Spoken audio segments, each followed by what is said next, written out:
Baik, assalamualaikum warahmatullahi wabarakatuh. Maaf sebelumnya, perkenalkan nama saya Syamanda Putri, NIM 2188086. Di sini saya akan mengerjakan tugas mengenai mata kuliah perawatan dasar yang bertemakan tindakan fisioterapi dada. Ini sebelum saya melakukan tindakan, saya akan mensterilkan terlebih dahulu. Di sini saya akan mencuci tangan, kemudian saya akan menggunakan handscoon. Kita mencuci tangan dengan langkah.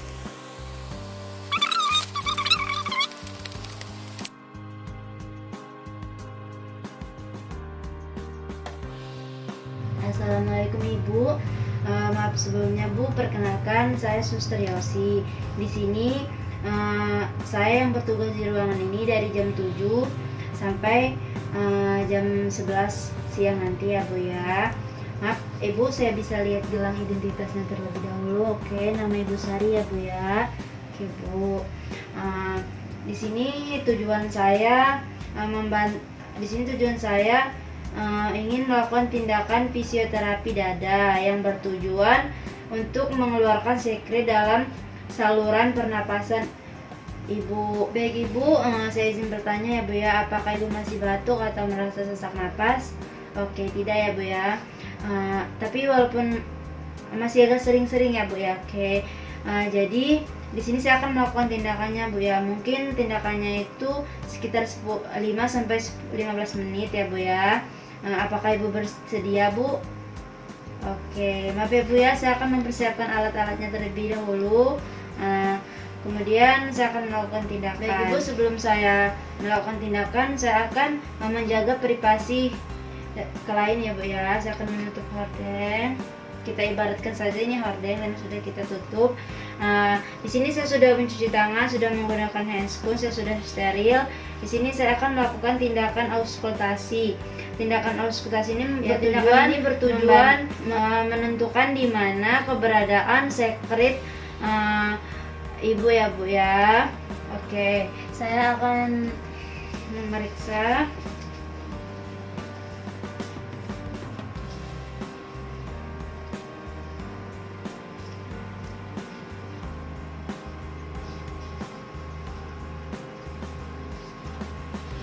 Baik Ibu, saya akan memeriksa dengan 6 lokasi. Baik, maaf ya Bu ya. 1, 2, 3, 4, 5, 6. Oke Bu. Baik Ibu, di sini saya sudah mengetahui lokasi di mana sekret Ibu berada ya Bu ya. Lokasinya itu berada di bronkus apica dan bronkus anterior kanan dan kiri atas. Maka kita akan berikan posisi duduk pada Ibu ya Bu ya. Kita harus sesuaikan dengan lokasi sekret yang ada di dalam saluran pernapasan ya Bu ya. Oke, kita akan melakukan perkusi. Perkusi ini dilakukan dengan cara tangan berbentuk mangkuk dan dilakukan dari bawah ke atas. Pada saat melakukan ini tidak boleh mengenai tulang belakang, maka kita akan lakukan di pinggir kanan dan kiri ya Bu ya. Dilakukan selama 1-2 menit saja. Di sini saya sudah memberikan posisi duduk terhadap Ibu. Maaf ya Bu ya. Di sini kita akan melakukan tindakan perkusi. Tindakan perkusi ini dilakukan dengan 8 gerakan dari atas ke bawah selama 1-2 menit ya Bu ya. Di sini kemudian pada bagian dada depan pasien kita tidak boleh mengenai hepar, kemudian bagian dada ginjal, kemudian sternum. Oke. Jika pada perempuan kita tidak boleh mengenai mamari. Jadi kita akan melakukan di bagian belakang dulu. Kita tidak boleh mengenai hepar ya. Kita hanya di pinggir kiri dan kanannya saja. Kita posisinya seperti mangkok seperti ini. Kita ibaratkan saja 1, 2, 3, 4, 5, 6, 7, 8. 1, 2, 3, 4, 5, 6, 7, 8. Oke, kalau sudah, kita akan pindah ke bagian depan. Di sini kita tidak boleh mengenai ginjal dan tidak boleh mengenai memari. Di sini kita hanya di sini saja ya. Kita lakukan seperti tadi dengan 8 gerakan. 1, 2, 3, 4, 5, 6, 7, 8. Tadi kan kita sudah ya Bu ya. Perkusi depan. Di sini kita tidak boleh mengenai mame. Kalau perempuan tidak boleh mengenai mame dan ginjal. Baik Ibu, di sini kita akan melakukan vibrasi. Vibrasi ini dilakukan 5 kali pada saat pasien mengeluarkan napas.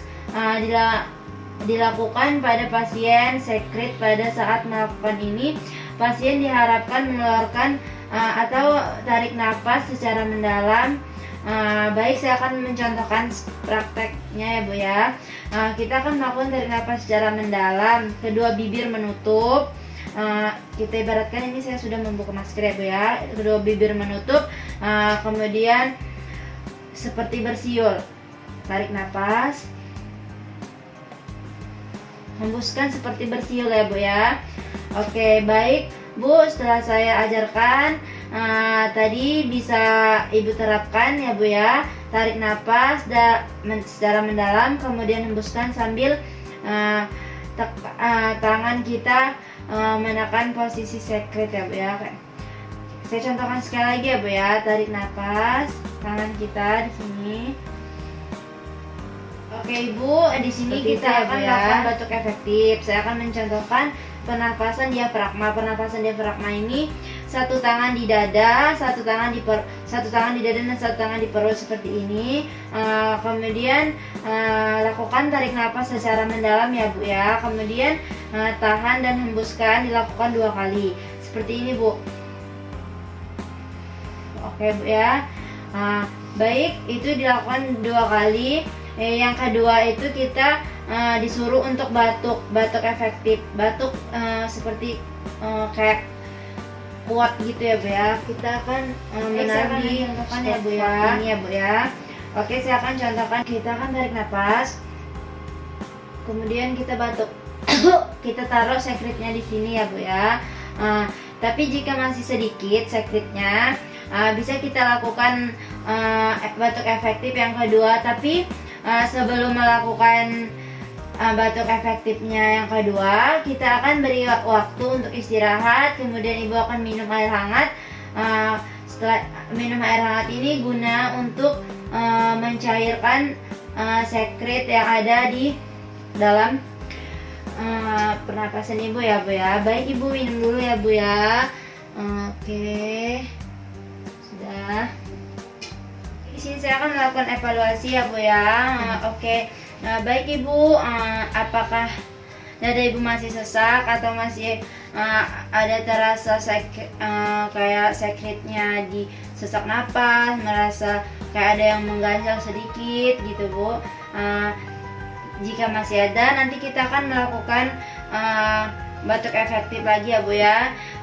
Tapi hari ini cukup dulu ya Bu ya. Ibu istirahat, Ibu banyak-banyak minum air hangat ya Bu ya, agar sekret yang ada dalam tubuh Ibu itu mencair.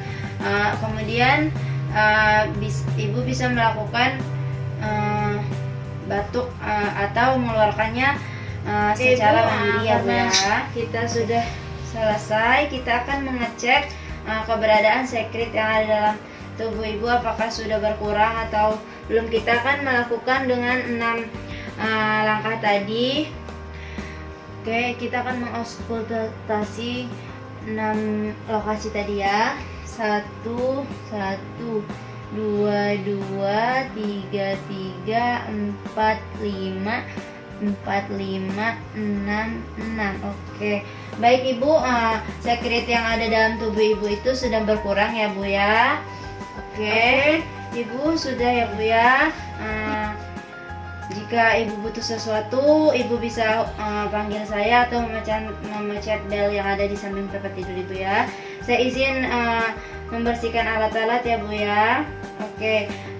Di sini saya akan sedikit menjelaskan mengenai pasien yang mengalami hipertensi, batuk darah, atau edivocarum tidak dapat melakukan tindakan fisioterapi dan batuk efektif. Tidak dianjurkan ya. Terima kasih. Tugasnya sudah selesai. Mohon maaf jika ada salah kata. Kepada Allah saya mohon ampun. Saya Iri, wabillahi taufiq wal